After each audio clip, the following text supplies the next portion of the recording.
धाकड़ खबर, बेखौफज़ुबां, बेबाक अंदाज। धाकड़ खबर के न्यूज रूम से मैं आपके साथ हूं अकरम रईस खान। उत्तर प्रदेश के गाजीपुर में अजानबंदी का मामला इलाहाबाद हाई कोर्ट पहुंचा हुआ है।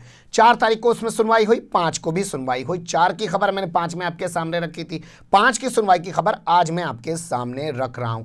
एक दिन बाद इसलिए रखते हैं ताकि पूरे मामले को अच्छे से सर्च कर लें, जान लें, समझ लें, क्योंकि भोंपू मीडिया के दलाल, चाटुकार और दंगाई पत्रकार तो है नहीं भैया, सूत्रों के हवाले से कुछ भी खबर कर दे। और भोंपू मीडिया की बात की तो देश के सबसे बड़े न्यूज नेटवर्क ने इस खबर के बारे में किस तरीके से गलत रिपोर्टिंग पेश की है, गलत तथ्य पेश किए, उसका भी मैं खुलासा करूंगा। यानी कि 2 हिस्से में पूरी खबर आपके सामने रखने जा रहा हूं। एक बात पहले ही बता देता हूं, बोर मत होइएगा, क्योंकि कुछ लोग कहने लग जाते हैं कि आप कुछ खबरों का ज्यादा पीछा करते हो। पत्रकार तो मैं अखबार का ही रहा हूँ ना जी, लंबे समय तक। 3 साल अमर उजाला में रहा, 5 साढ़े 5 साल हिंदुस्तान अखबार में रहा, उसके बाद दैनिक जागरण में रहा। जब उन लोगों ने नौकरी पे नहीं रखा, जबान भी खराब, कलम भी खराब, उसके बाद यहाँ आके बैठ गए। लेकिन आदत थोड़ी बदल जाएगी, आदत तो वही है ना, खबरों का पीछा करने की। तो इसीलिए कुछ खबरों पे कंटिन्यू आपके सामने बने रहने की धाकड़ खबर कोशिश करता है। यहां से चलते हैं खबर के पहले हिस्से में की तरफ और समझ लेते हैं कि कल हाईकोर्ट में हुआ क्या।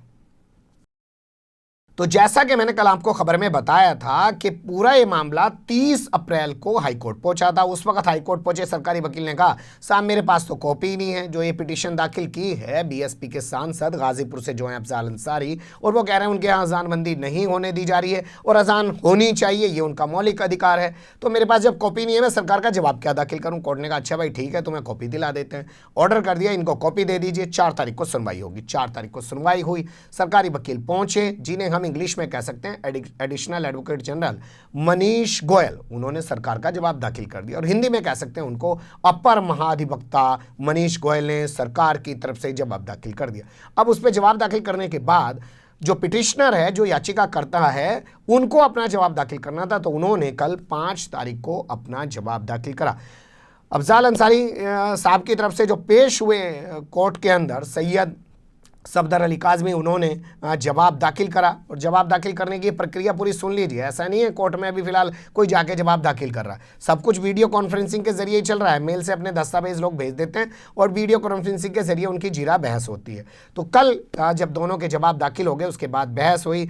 बहस में जो सबसे अहम चीज़ निकल के आई वो ये कि जज साहब ने बार बार ये पूछा, भैया ये बताओ अजानबंदी का तुम्हारे पास कोई ऑर्डर है?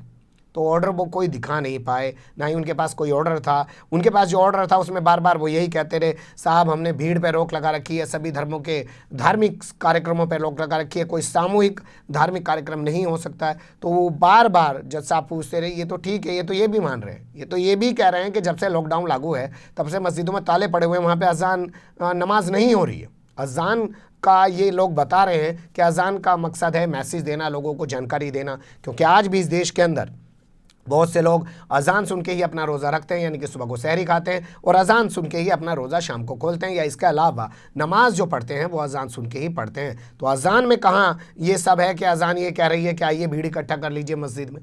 ये तो पिछले 1.5 महीने से सब कुछ बंद है। इसमें आपने अब रमज़ान शुरू होती है अजान बंदी क्यों कराई वो बताइए। तो उसका कोई जवाब था नहीं। गोल मोल वो चीज़ें बताने लगे, कुछ और चीज़ों पे ध्यान देने लगे। लेकिन जो पिटिशनर के वकील हैं उन्होंने बहुत मजबूती से अपना पक्ष रखा। उन्होंने साफ बताया कि देखिए अजान बंदी करने का बेनिफिट इन्हें क्या हो सकता है, इससे तो नुकसान आम लोगों को हो रहा है, उनके मौलिक अधिकारों का हनन हो रहा है। क्योंकि आज पड़े ही हम संचार क्रांति के दौर में दी रहे हों, हर एक के पास फ़ोन हो, लेकिन फिर भी लोग उतने जागरूक नहीं हैं। उसका प्रमाण सीधा सीधा सा ये देख लीजिए कि तरह तरह की अफवाहों के चक्कर में लोग कैसे आ जाते हैं। इंटरनेट के ज़माने में जी रहे हैं, कहीं बच्चा चोरी के नाम पे किसी को मार देते हैं साधु को, कहीं दिल्ली के अंदर देख लीजिए शराब की लाइनें लगी हैं, वो लोग क्या अवेयर नहीं है, सब व्हाट्सएप फेसबुक सोशल मीडिया चलाने वाले हैं। लेकिन फिर भी लोगों को आज भी माइक और तमाम चीज़ों की ज़रूरत पड़ती है। ये मैं अपनी तरफ से ऐड कर रहा हूँ ये चीज़ों को। वहाँ कोर्ट में इनकी दलीलें नहीं दी गई कि साधु की हत्या हो गई और दिल्ली वाली, ये मैंने बताया कि आज भी इस दौर में भी आप महसूस करेंगे कि किस तरीके की जहालत है, जब चारों तरफ इंटरनेट सब कुछ है। सबसे ज़्यादा खबरों के बारे में लोग अभी गुमराही का शिकार इसी दौर में। तो सुनवाई हुई और सुनवाई के बाद जो है इस फैसले को रिजर्व कर लिया गया। चीफ जस्टिस हैं यहाँ के गोविंद माथुर और जस्टिस अजीत कुमार की बेंच इस पूरे मामले की सुनवाई कर रही है। उम्मीद है आज शाम तक शायद वो फैसला सुना दें।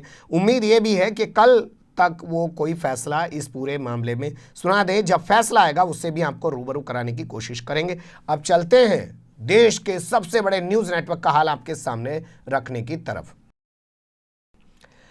आप डिस्प्ले पे स्क्रीनशॉट देखिएगा, ये न्यूज़ 18 इंडिया की वेबसाइट का स्क्रीनशॉट है, जिसके मुताबिक मामले की सुनवाई जस्टिस शशिकांत गुप्ता, ध्यान से सुनिएगा साहब, जिसके मुताबिक मामले की सुनवाई जस्टिस शशिकांत गुप्ता और जस्टिस अजीत कुमार की बेंच ने की। इस लाइन को ध्यान से सुनिएगा, मैं आपके सामने ऑर्डर शीट की कॉपी रख रहा हूं, इसको भी देख लीजिए आपके सामने। इसमें लिखा हुआ है ऑनरेबल जस्टिस गोविंद माथुर और जस्टिस अजीत कुमार। हम आप हाल देखिएगा, कहते हैं हम देश के सबसे बड़े नेटवर्क हैं, हमारी पहुंच ही हमारी पहचान है, ये इनकी आप जो है हालत देखिए। अब आप इसमें इसी खबर पे दोबारा आ जाइए। इसी खबर में दोबारा लिखा है कि कांग्रेस के सांसद और सुप्रीम कोर्ट के वकील सलमान खुर्शीद जो है वीडियो कॉन्फ्रेंसिंग के जरिए इस सुनवाई में शामिल हुए और उन्होंने कोई अपना पक्ष रखा। ये खबर कहती है न्यूज़ 18 इंडिया की, जबकि हमने बात की और पता चला कि सलमान खुर्शीद इसमें शामिल नहीं हुए। अब फिर से मैं आपके सामने ऑर्डर शीट की कॉपी रख रहा हूं, उसमें देखिए एडवोकेट का नाम लिखा हुआ है सैयद सफदर अली काजमी। 12:15 पे वक्त भी देखिएगा, उन्होंने अपना काउंटर फाइल किया है। तो ये हाल देश के सबसे बड़े न्यूज़ नेटवर्क का है। चलिए गलती अकरम रईस खान से हो जाए, धाकड़ खबर से हो जाए, मजबूरी हो सकती है, 2 लोग हैं गिनती के, सर्च करते हैं, पढ़ते हैं, बोलते हैं, कुछ हो सकती है। लेकिन जो देश का सबसे बड़ा नेटवर्क हो, जिसके 50 भाषा के अंदर चैनल हो, 50 भाषा के अंदर वेबसाइट हो, मुकेश अंबानी का अंधाधुंध पैसा लगाओ, इतना पैसा हमारे पास लगा दीजिए ना जी, फिर हम वो खबरें निकाल के लाएंगे आपके सामने जो फाइलों से निकालने की इन पत्रकारों की औकात नहीं है। ये सड़क पे पड़ी हुई खबरें नेताओं के बयानों के आधार पर खबर दिखाकर खबर बनाने वाले लोगों को आईना दिखा सकते हैं ढंग से। तो देखा आपने किस तरीके से झूठ परोसा जा रहा है। सलमान खुर्शीद सुनवाई में शामिल नहीं हुए, जस्टिस का नाम गलत लिख रहा है, ये हालत इस मीडिया का है। लेकिन आप नंबर 1 नंबर 2 बनाते रहिए, क्योंकि आपको तो मज़ा लेना है ना। ढैन ढैन ढड़ैन उनके एंकर आते हैं, एंकर नहीं आती हैं उनकी, उन्हें देख के आपको मज़ा तो बड़ा आता है ना जी।